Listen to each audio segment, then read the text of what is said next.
Happy Friday. I would like to introduce you to the Impeccable. Awesome name, right? The Impeccable. There are not very many ships that look like this in the world. It's got kind of a strange design. See, it's got that big, high catamaran hull. It's a stranger thing to know about this ship, besides just the awkward shape of it, is that this ship has a tail. One of the things this ship is designed for is towing behind it something called a surveillance towed array sensor system. It's basically a giant sonar array, a giant listening post. And part of the reason this ship, the Impeccable, looks like a cinder block, right? It's this strange, awkward shape. Part of what accounts for its awkward design and shape is because it's meant to drag behind it this thing that listens to the ocean. And what that sonar array that it drags behind it, mostly what it's listening for is submarines. But that is what explains the awkward visuals here of this ship. The Impeccable is a fairly large ship. It's about 300 feet long. It's very slow. At its best, it goes about 15 miles per hour. But while it is towing its sonar array, it only goes about 3.5 miles per hour. It's really slow. It's unarmed. Even though it is a U.S. Navy ship, it doesn't have any big guns on it or anything. Has a mostly civilian crew. And in March 2009, right after Barack Obama had just been sworn in for the first time as a brand new president, that ship, the Impeccable, was poking along in its very slow way, going about 3 miles per hour across the South China Sea, when a Chinese frigate zoomed up and crossed right in front of it within 100 yards, cut it off. That was slightly worrying development. But then within hours, it got worse. Within hours, Chinese military planes started doing multiple flyovers really low over the Impeccable, like 600 feet over the Impeccable. That started on a Thursday in March 2009. And it kept going for a few harrowing days. After the initial confrontation on Thursday, on Friday, this is again March 2009, right after Obama was sworn in, the confrontation started on Thursday. On Friday, the Chinese started verbally threatening the Impeccable, saying if it didn't leave the area, it was going to face the consequences. By the weekend, by Sunday, that confrontation had gotten much bigger. The Impeccable was still alone out on the high seas, but by Sunday, there were 5 Chinese ships surrounding it, including one that got up so close, that got within 50 feet of the Impeccable. And the civilian crew of the Impeccable, remember, this is an unarmed ship. I don't know if this was protocol or if they just MacGyvered this because they didn't know what else to do. But what they did was they got out the fire hoses on board. They got out the fire hoses on board the Impeccable, and they literally shot the Chinese ship with fire hoses to try to get them to buzz off. And that incident led to this sort of amazing formal statement from the Pentagon at the time. They said, quote, because the vessel's intentions were not known and the Impeccable sprayed its fire hoses at one of the, because the vessel's intentions were not known, the Impeccable sprayed its fire hoses at one of the Chinese vessels in order to protect itself. The Chinese crew members responded by disrobing to their underwear. And the vessel continued closing to within 25 feet. So think about this. Our ship is surrounded by 5 of their ships. Our ship is a U.S. Navy ship. It's identified as such, but it's unarmed. Our civilian crew on this Navy ship shoots the Chinese guys with fire hoses. The Chinese sailors strip down to their underpants for some reason, like as if getting your clothes wet is the big problem with being hit with a fire hose. But while they are in their underpants, their ship decides they are undeterred, and it keeps getting closer, and it closes to within 25 feet. And what happened then is that the Impeccable decided, finally, that they actually would leave. And you would think that that would be the point where the confrontation de-escalated. But at that point, it actually got worse. Because as the Impeccable turned to leave, these Chinese vessels, even though they had been telling this American ship it had to get out of there, once it started to try to get out of there, they threw junk into the sea. They threw a bunch of big pieces of wood and other debris into the ocean right in front of the Impeccable, which almost caused it to crash. This is big enough stuff that it conceivably could have damaged the ship. I guess conceivably it could have sunk the ship. They had to do these emergency stops. They had to take emergency maneuvers to avoid this junk that the Chinese ships had offloaded into the water as they were trying to get out of there. Ultimately, as the Impeccable was finally pulling away from this confrontation, the Chinese sailors grabbed like poles. Do you see you can see like a straight line off the ship there, off our right, the left side of the ship there, underneath that guy? Chinese sailors they were like poles or maybe kind of grappling hooks or gaffs. There's some conflicting reports about what exactly they were using, but they used these long tools off the deck of one of these boats to try to grab onto the Impeccable's tail. They used these grappling hooks, or whatever it was they had, to try to grab the sonar array out of the water that the Impeccable was towing. They tried to grab the thing out of the water and steal it. Now, luckily, the sonar array is a big mamma jamma, and the Impeccable did a good job getting away from this, but the Chinese didn't end up with a sonar array, but still. I mean, that whole confrontation was nuts. And remember, this went on over a period of days. This was like a 5-day confrontation at this point, with the flyovers and the frigate cutting them off and the 5 ships and the fire hoses and the trying to steal the sonar array. And then back home in Washington, we've got this brand new president. Heck of a test for a new president, right? He's been in office all of what, like 6 weeks at this point? And what the new president decides after this incredible confrontation, what he decided to do was to send the Impeccable back. The Impeccable had left, right? Under these very difficult circumstances. The new president decided to send the Impeccable back to that same place where the confrontation happened, except this time he sent the Impeccable with a friend. President Obama ordered that the Impeccable should this time have an escort, and the escort would be a 500-foot-long guided missile destroyer. Which it goes without saying is not an unarmed ship.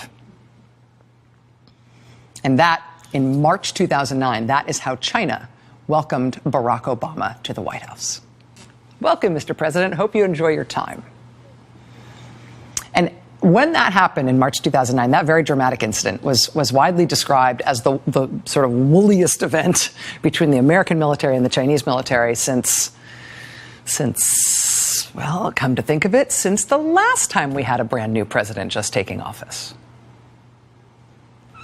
That's street fight in the South China Sea with the fire hoses and the Chinese dudes in their underwear and the grappling hooks and all the rest of it.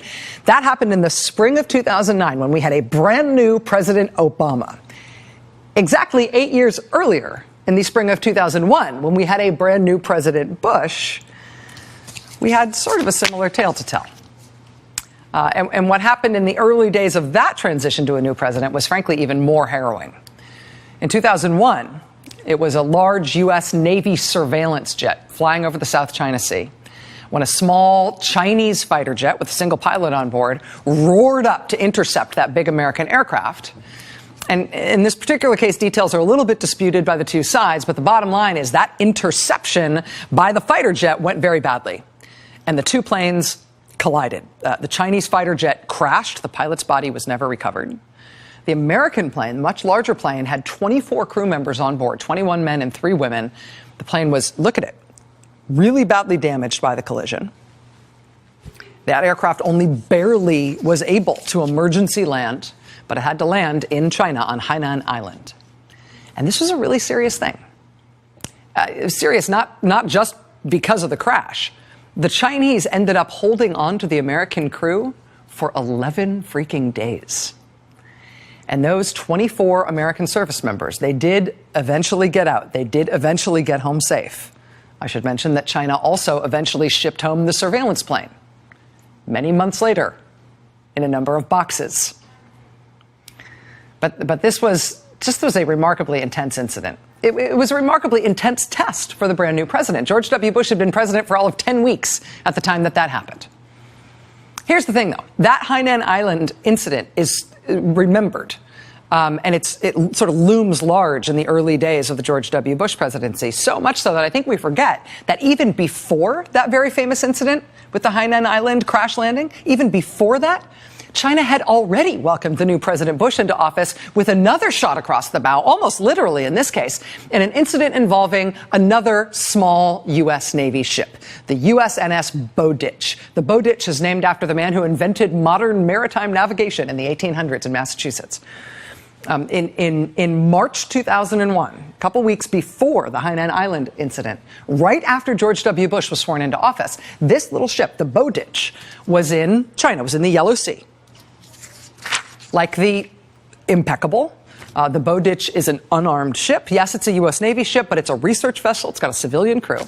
And right after George W. Bush was sworn in as president in 2001, the Bowditch was doing its research in the Yellow Sea when it was, say it with me now, intercepted by a Chinese frigate. This Chinese naval ship zoomed over to the Bowditch, came within 100 yards, cut it off, told it it had to leave the area.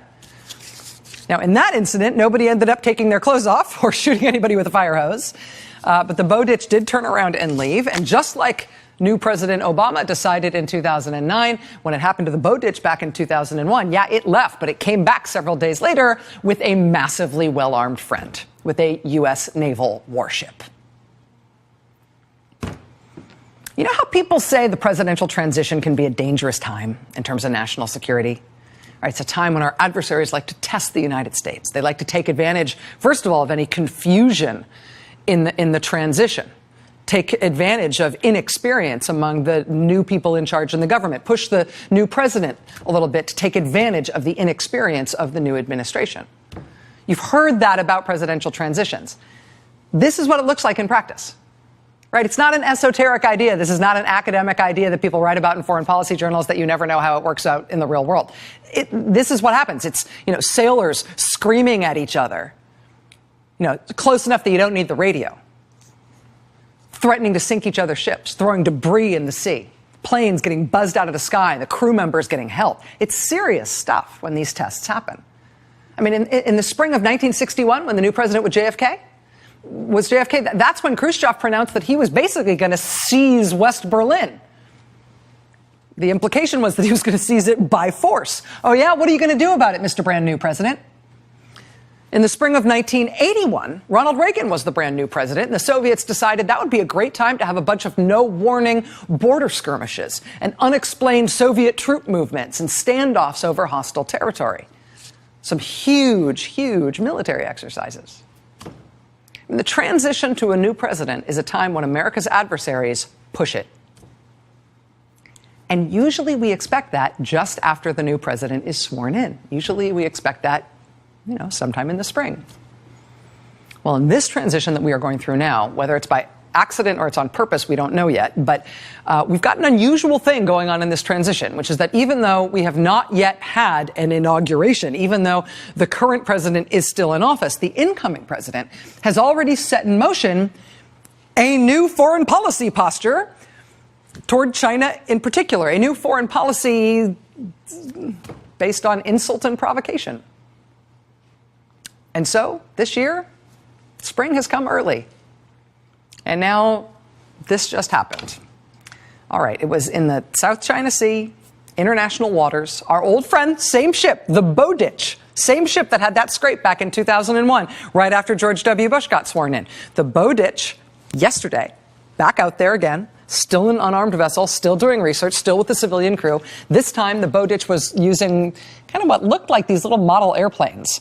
This is what they look like, but they're underwater vehicles. They're basically autonomous little drone subs, and they measure various ocean conditions.